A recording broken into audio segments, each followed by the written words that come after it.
дар мавҷ барномаи иттилоотии хабар.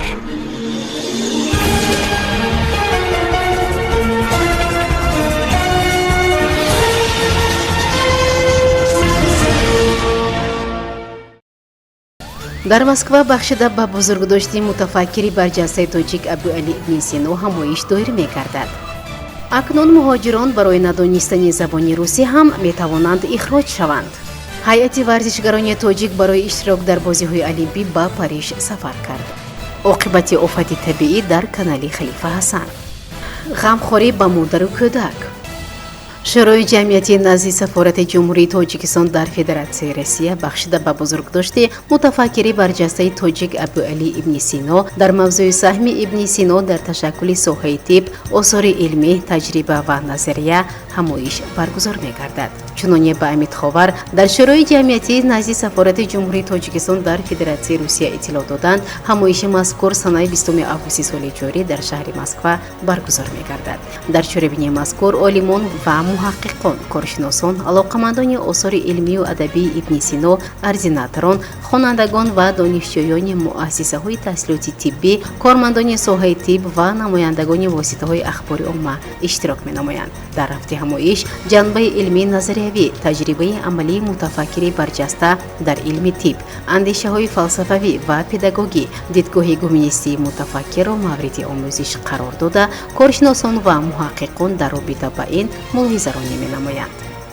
пешниҳод мешавад ки агар сертификат яъне гувоҳномаи гирифтаи муҳоҷир дар бораи донистани забони русӣ ғайриҳаққонӣ эътироф гардад, ӯ аз ҳисоби худаш хориҷ карда шавад. ин лоиҳаи қонунро намояндагони ҳизби либералии демократии Русия бо сарвари роҳбари ҳизб Леонид Слуцкий ба Думаи давлатӣ пешниҳод карданд. иттилоъ медиҳад Азия плюс бо истинод ба Российская газета. шарҳ дода мешавад ки агар ин шахс барои баргаштан маблағ надошта бошад, ӯро аз ҳисоби намояндагии дипломатӣ ё муассисаи консулгарии кишваре ки шаҳрвандии он давлатро дорад ихроҷ мекунанд. Слуцкий мегӯяд, ба назди мо бояд танҳо мутахассисони зарурие оянд ки забон ва таърихи кишварро омӯхтанд.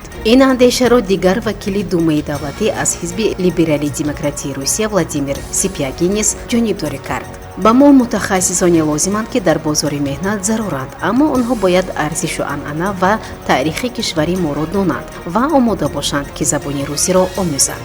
дар ҳамин ҳол вакили Думаи давлатӣ аз Единаи Россия Ҷамаладдин Гасанов ин пешниҳодро ба таври кофӣ шадид номид. пешниҳодҳои ҳамкорон хеле сангин ба назар мерасад. имрӯз шаҳрванди хориҷӣ дар сурати риоя накардани қоидаҳои буду бош дар Русия метавонад хориҷ карда шавад. дар ин ҳолат ӯ вазифадор аст ки дар давоми 15 рӯз пас аз огоҳӣ дар бораи бекор кардани иҷоза барои иқомати муваққатӣ яъне РВП ё иҷозатномаи зист яъне ВНЖ бо пули худ Русияро тарк кунад. доштани сертификати донистани забони шарти зарурӣ барои будубоши қонунӣ дар Русия ба сифати қувваи корӣ мебошад. ахиран ҳолатҳои қалбакии супоридани имтиҳонҳо аз забони русӣ, таърих ва асосҳои қонунгузории Русия бо мақсади додани сертификат ба муҳоҷирони корӣ ба қайд гирифта шуд. дар ин маврид лозим аст ки назорат маҳз аз болои он муассисаҳое ки сертификатҳо медиҳанд пурзур карда шавад, на ин ки муҳоҷиронро ихроҷ кунанд, зеро чунин мешавад ки муҳоҷирон дар ҳолати осебпазир қарор гирифта наметавонанд ба ин таъсир расонанд, балки аз ҳама муҳимаш барои кори беинсофонаи ин муассисаҳо масъул бошад. бино ба маълумоти Вазорати маорифи Русия, ба ҳолати моҳи июни соли равон тақрибан 12% кӯдакони муҳоҷирон ки ба мактабҳо ва кӯдакистонҳои Русия мераванд умуман забони русиро намедонанд ё ин ки хеле нокифоя онро омӯхтанд. Вазорати маориф ва илми Русия аввали моҳи июл хабар дод ки фоизи муҳоҷироне ки имтиҳони забони русиро насупориданд аз моҳи январ то моҳи майи соли равон аз 3 то 30% афзудааст. дар моҳи апрели соли ҷорӣ марказҳои кӯмак ба муҳоҷирон аз ҳуқуқи қабули имтиҳонҳо аз забони русӣ маҳрум шуданд. пештар онҳо метавонистанд инро аз номи мактабҳои олии Русия анҷом диҳанд. бо талаби Вазорати маориф ва илм шартномаҳо бо онҳо қатъ карда шудааст.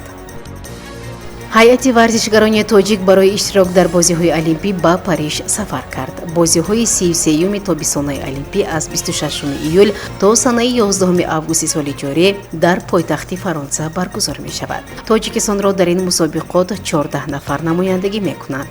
Варзишгарони тоҷик дар бозиҳои олимпӣ аз намудҳои варзиши ҷудо, бокс, таеквондо, гӯштани тарзи озод, шиноварӣ ва варзиши сабук иштирок мекунанд.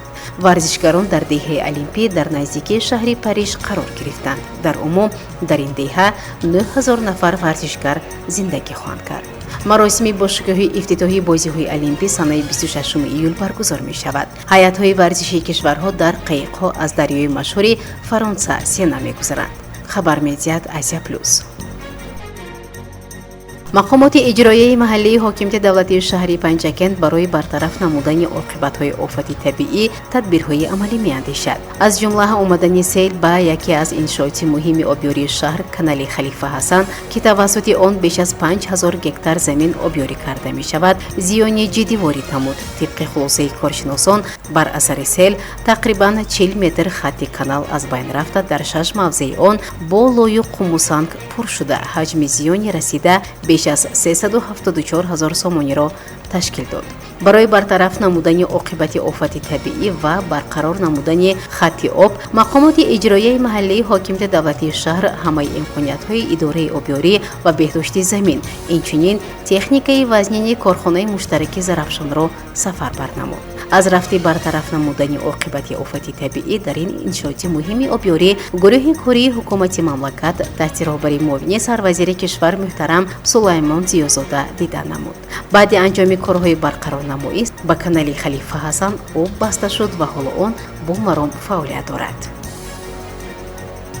мақомоти иҷроияи маҳаллии ҳокимияти давлатии шаҳри Панҷакент тибқи дастурҳои пешвои миллат муҳтарам Эмомалӣ Раҳмон ва супоришҳои раиси вилояти Суғд Раҷаббой Аҳмадзода барои беҳдошти сатҳи хидматрасонии тиббӣ ба аҳолӣ тадбирҳои амалӣ меандешад. дар ин росто зимни бозидии раиси шаҳри Панҷакент Абдухолиқ Холиқзода дар деҳаи Рукнобуд бинои таваллудхонаи беморхонаи минтақавии ҷамоати деҳоти Вору баъди таъмири асосӣ мавриди истифода қарор гирифт. таъмири бинои таваллудхона бо маблағгузории буҷети маҳаллӣ сурат гирифта, он аз 5 ҳуҷраи муҷаҳҳаз бо ҷиҳози зарурии тиббӣ барои пазироии занони ҳомилаю навзодон ва дигар утоқҳои ёрирасон иборат аст.